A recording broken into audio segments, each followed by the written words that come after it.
Okay, so I've cleaned up a bit. I lowered the camera a little bit so that we have a better perspective on the product or on the device. So I'm using my iPad to set it up because I'm using my phone to film. So hopefully this works out. My iPad is still on 8.3, I think, because I haven't had a chance to update it. So hopefully this works. Now, the unit itself, it's got a pretty good weight. As I mentioned before, it's got a rubber band on the bottom that will help keep your Google Assistant in place without sliding. And some of the features on here, this entire surface here is actually touch surface, and it'll let you turn up the volume and I believe skip tracks. We'll try that out a little later on. On the bottom, again, is your port for, I'm not sure if you can see that, plugging it in. And if you open this, and like I mentioned, these can be swapped out for different colors. I might do that to fit the decor of my home, although that's not bad. And underneath, we've got the speakers, as well as a micro USB port. And from what I could read on this, it's simply a service port. So maybe they're future-proofing it for updates, or who knows, but it's there and it's actually a nice little feature. So let's pop this in. This is also, if you can tell, is perforated, so it's the speaker cover as well. And it snaps in by magnet. So well built, well done. And in comparison to the Echo Dot, it's about 2.5, so, and about half the size of an Echo. I don't have an Echo Tap, so I'm not sure how big those are. I think they're the same size. So that's the unit there. Here, the G, you got an indicator light, and this is a mute button, and it's also where you would reset the Google Home if you ever want to sell it, or just simply reset it, and you would hold that down for about 15 seconds and it'll reset. So let's give this a shot. Here's the plug, and it's nice because it's flush mount. Let's plug it in, see what happens. There's the indicator light. Maybe we'll leave it this way. No, so, okay, well, something's happening. So it just says basically plug it in and download the app. I've already downloaded the app. Not sure what else to do here. Maybe I need to open the app. Oh.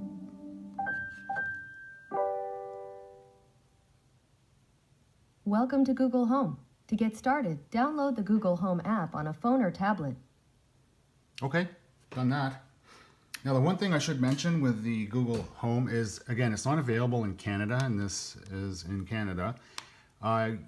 You will need to go into your settings and change the location to the United States.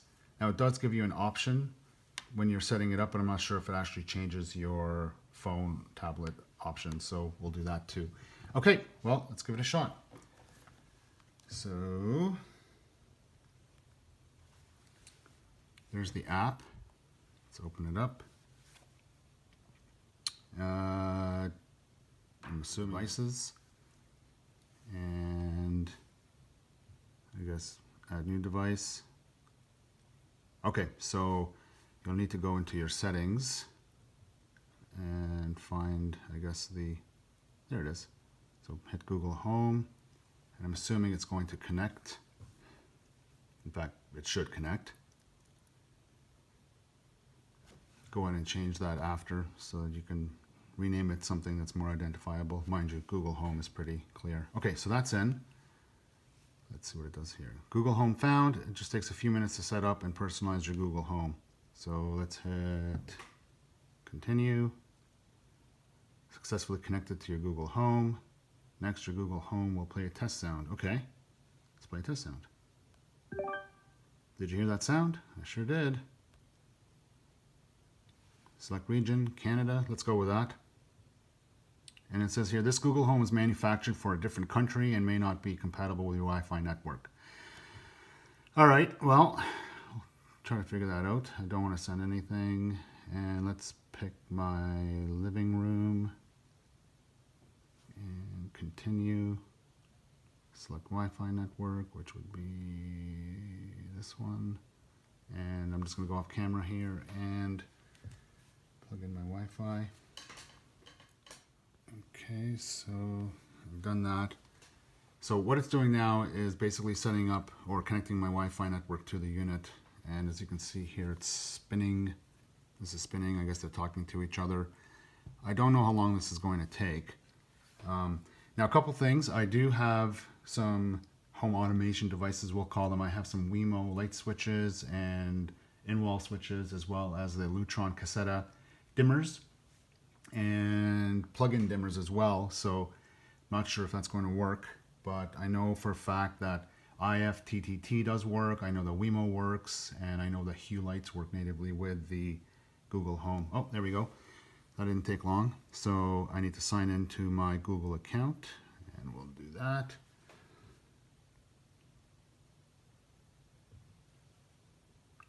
All right, get personal results. Do I want to? Yes, probably. So you can get into your calendars, Google's location.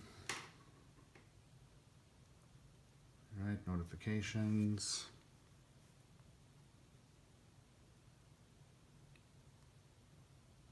And I will link my Spotify account. Link account. I guess I gotta load that up as well. Okay, and link. So I have a Chromecast in another room, so I'm gonna link that as well. See what that does, and it tells me that the setup is complete. So continue,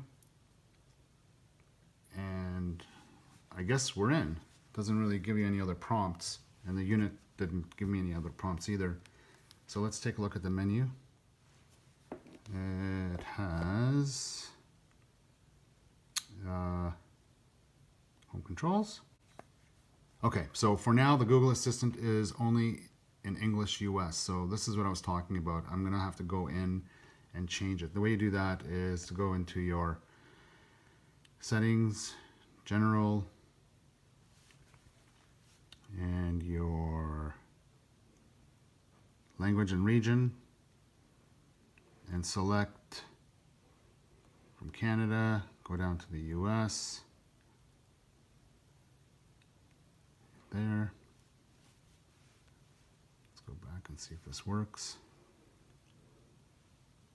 Looks promising. Home controls. There we go. So let's give this a little shot. I'll add some devices later. Actually, let's hit that a bit. So I have some Wemo switches. Okay, this is what it's compatible with. Now, the list is quite small, as you can see. Comparing the Amazon Echo to the Google Home Assistant, the Echo, in my mind, blows away the Google Assistant in terms of home automation. There are literally thousands of skills on the Echo, and Google's slowly catching up. But if you look on my channel, there is a video on how to use the Amazon Echo in Canada, as well as another video on some of its uses for home automation. Now, home automation is one thing, and the functionality of an assistant is something different. And from what I've read, the assistant function on the Google Assistant or the Google Home is much better. So let's try it out. Here they give you some examples on what you can try. So let's give it a shot. Okay, Google, play some music. All right, music on Spotify. Here you go. Hey man, I've got a question that's really been bugging me. Could you help me out? Absolutely. What is it? I guess that's Why the is song. Kevin Smith in Lego Batman 3? Okay, Google, stop. It's just that it's so strange. So that works. And let's see what else we got here. Okay, Google, what's the weather?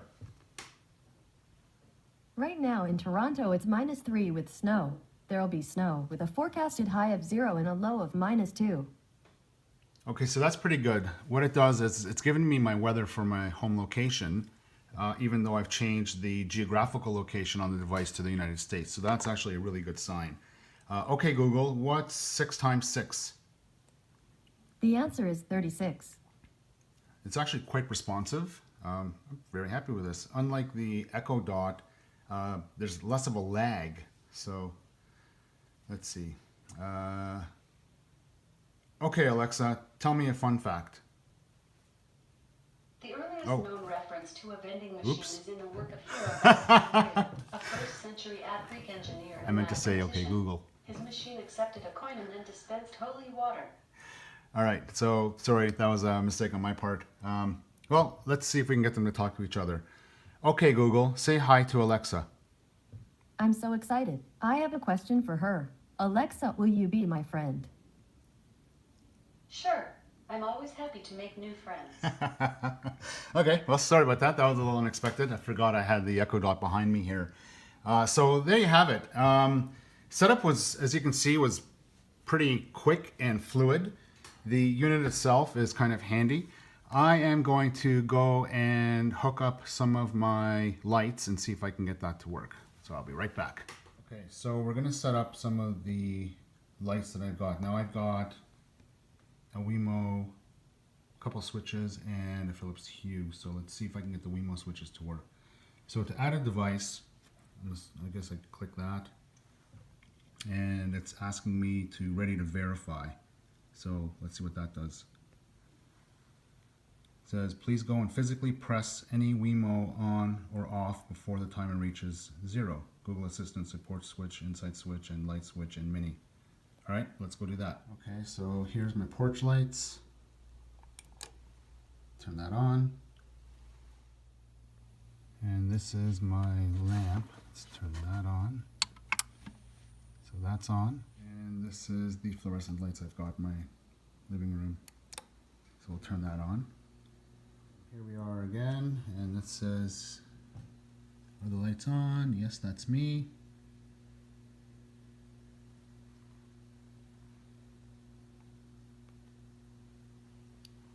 And it is, there, found them. So let's assign a room here. Let's give it my living room. Go back, hit done, and there's some of the commands you can give it. Okay, got it. There they are.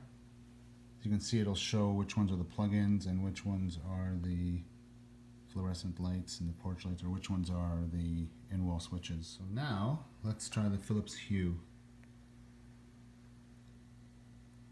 It says connect your Google Home to the Hue bridge, tap pair below, then press the link button on the Hue. Okay, let's go do that.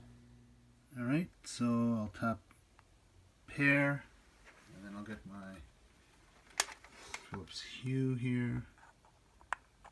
Give that a tap. And let's see what that does. There you go, pairing complete. Hue bridge successfully paired with your Google Home. All right, so I'll tap pair, and then I'll get my Philips Hue here. Give that a tap. And let's see what that does. There you go, pairing complete. Hue bridge successfully paired with your Google Home. All right. Okay, so it's paired, and it says assign room, so I'll assign room. And the only ones I have actually plugged in are the light strips. So let's put that in the living room.